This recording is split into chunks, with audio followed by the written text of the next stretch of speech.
Welcome back, Mission Driven Moms. I don't know if you've ever heard of a little book called The Strangest Secret.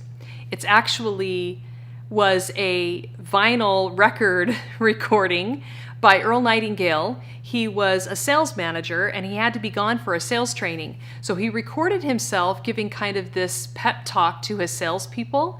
He called it The Strangest Secret, and it's about the power of thoughts. And he had them play it at the sales meeting, and then they passed it on and passed it on and passed it on, and it became a #1 record, and it was turned into a book. Anyway, super valuable to look at and something very worth reading. But he says right at the very beginning of The Strangest Secret that Albert Schweitzer, who was one of my personal heroes, was being interviewed. And when the interviewer asked Albert Schweitzer, he said, "Dr. Schweitzer, what is wrong with men today?" And Dr. Schweitzer, after now I've studied his life and know all about him, his response was very typical for him. He said, "Men simply don't think." And then Earl Nightingale goes on to say, and this is what I want to talk to you about in this recording, that men simply don't think. Throughout my 20 years of self-education and liberal education and working on a liberal arts bachelor's degree and a master's degree and just finding great things to read and learn about, thoughts is something that comes up and comes up and comes up. It was talked about, by many of the early philosophers, and especially in the 20th century was just totally revitalized by some early writings like by James Allen, and Earl Nightingale was a little bit later on, and Dale Carnegie. Lots of them talk about thoughts. Now, thoughts are very, very powerful. They're something that really do control our lives. They're something that we talk about and work on in the MDM Academy using some awesome resources. But I want to talk about thinking in a little bit different context for a few minutes.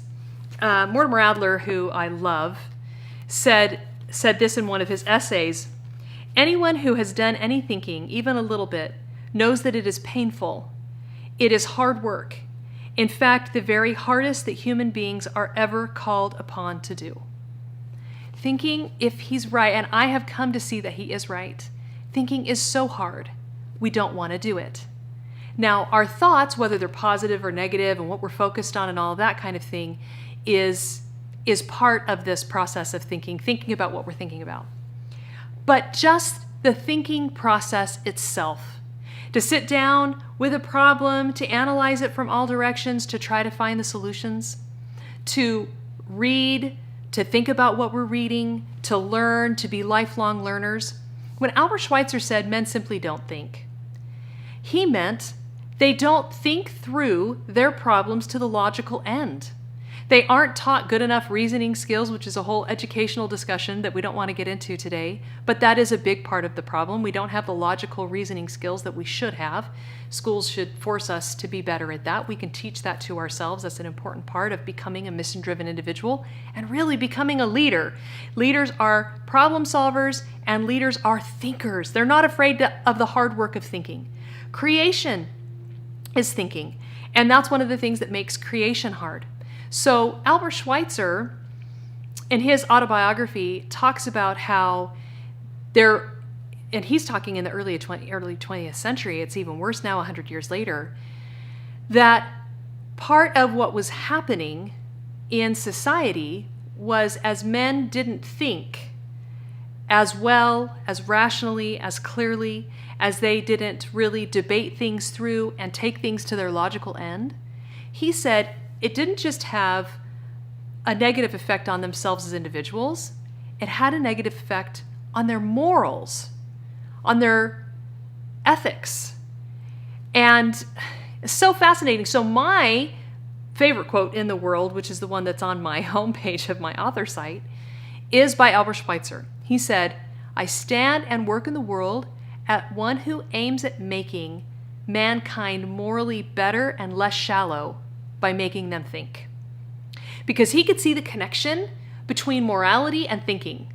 And I'm here to tell you that good thinking, good, pure, concrete thinking of taking things to their logical end and making connections does improve morality.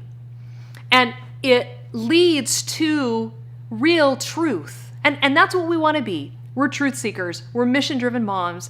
And so we want to be able to think, to discern, to be able to look at what's right and wrong and know what's right for ourselves. And thinking is an important part of that process. In fact, Scott Peck said near the end of his life, he says, I don't make any distinction anymore between thinking and morality. In other words, if you're progressing mentally, you're progressing spiritually. Now, if you're progressing mentally the appropriate way. So he says, any mental growth is also spiritual growth. Any spiritual growth is also mental growth. Knowledge is part of that. Making interdisciplinary connections is part of that. Finding principles is part of that. And so I just want to make a plug for thinking. It is something that as mothers, we've got to do, and we've got to do it well.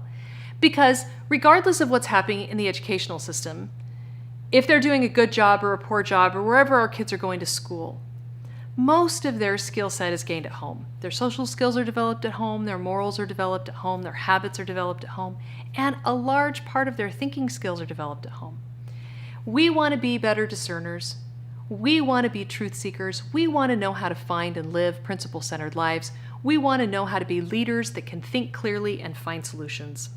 So here's the great news. This is the best news of all, is that it's really easy as a mom to be kind of deflated and to think, oh, I've got all these little ones around me and I just don't have a lot of time and I just can't get a lot done for me and for myself. But I'm here to tell you that one of the very best things you can do for yourself and for your children is to think. And when you're a mom, you have lots of time to think. If you unplug, if you'll let yourself be still and be quiet and think, you'll realize there's a lot that you can think about. I remember doing laundry, cooking dinner, going to the store, waiting for kids when I was dropping them off and picking them up, nursing a baby. There are so many times when you have the opportunity to think. If you'll tune in to things like podcasts or good books or scripture, of course, if you'll listen to great leaders, if you'll learn about great men and women, and then you'll just ponder, just take the time to learn to think, to make connections, to gain that skill set, you'll find that you are a better person and you will actually grow spiritually. You will actually grow morally. You'll find truths you wouldn't have found in the rush and chaos of the world. And I know that your children are loud, and I know that they can be distracting, but there are many opportunities that you have for simply thinking.